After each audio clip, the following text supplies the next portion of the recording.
Good morning. If you, like me, routinely drive on Route 15 north of Leesburg, then you know how bad it gets. If you don't, it's bad. The county government has plans for that, but some of the people living near those plans say those are bad too. For Monday, September 15th, it's your Loudoun Now Morning Minute.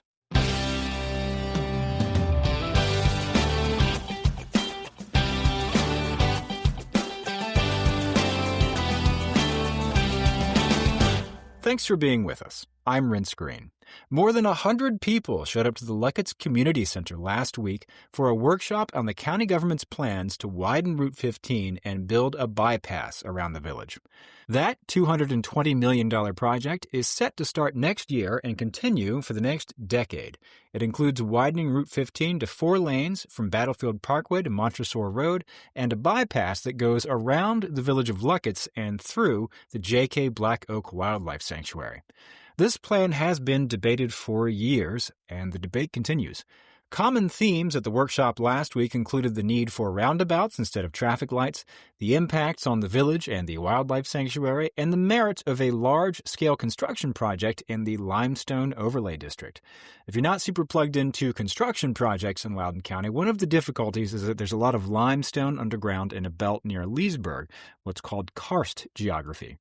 That kind of geography is notorious for things like developing sinkholes when you try to put heavy structures on top of it. This same problem has delayed other construction projects, like the parking garage at the Pennington lot in Leesburg, when parts of a new structure started sinking into the ground. People at the meeting also questioned whether these projects would actually do anything to relieve the rush hour traffic backup. For one thing, Loudoun can only widen Route 15 to 4 lanes as far as this side of the Point of Rocks Bridge over the Potomac River. Beyond that, it's up to Maryland. No need here to get to things like induced traffic and so on. This is all part of the citizen-led Luckett's Voice project.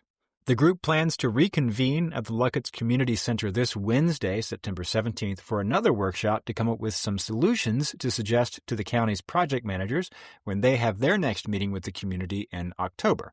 You can learn more about the Luckett's Voice project and the county's plans for Route 15 in the story on our website, so go to loudounnow.com/morningminute to check out the whole story.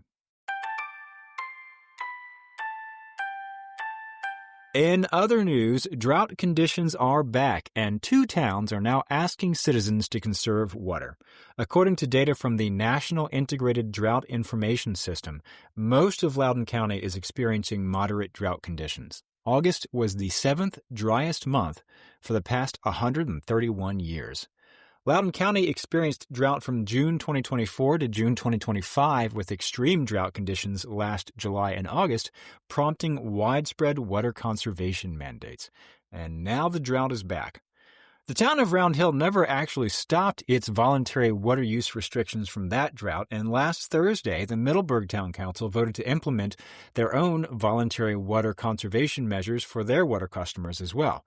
That came after well monitoring showed a drastic and unexpected drop in groundwater levels at one of its primary wells during the past week. Town manager Danny Davis said they don't see any appreciable rainfall coming anytime soon, so the water table remains a concern. Specifically, they're asking residents not to water outside or wash cars between 9 a.m. and 6 p.m., restaurants to serve water only upon request, and so on. The county government's $2 million grant program to help remove invasive plant species officially starts today. The county plans to award grants from $5,000 to $50,000 to help remove invasive plants like Bradford pear, English ivy, Japanese barberry, and Japanese stiltgrass. The application window opens today. This program grew out of the work of the all-volunteer Loudoun Invasive Removal Alliance, or LIRA, which brought dozens of Loudoun HOAs together to deal with invasive plants. At a meeting last week, LIRA President Mike Littman said it's not just about the environment. This is also about health, safety, and the economy, especially rural economy. He pointed out things like how ticks love Japanese barberry and how Tree of Heaven is a favorite home for another invasive species, spotted lanternflies. The first round of applications is open until September 26th. There's a link for more information and to apply in the story on our website.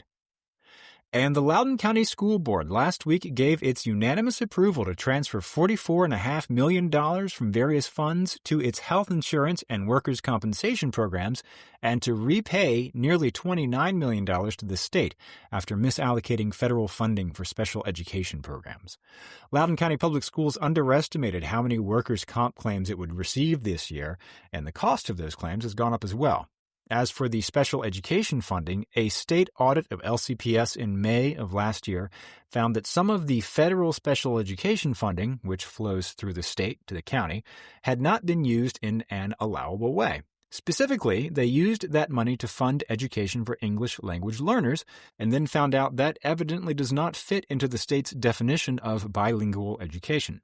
Get the full story on this and all these stories over at loudounnow.com. On today's Get Out Loudoun calendar, tonight is bingo night at Lark Brewing Company. The games start at 6:30 p.m., so come on out for 11 rounds of bingo, free entry, and prizes every round. Check out the rest of the events calendar at getoutloudon.com. And if you like the Morning Minute, remove some invasive species in your front yard to make room for a Morning Minute topiary to tell all your friends, and subscribe wherever you get your podcasts, and it'll be waiting for you there every morning. Okay. Have a great day.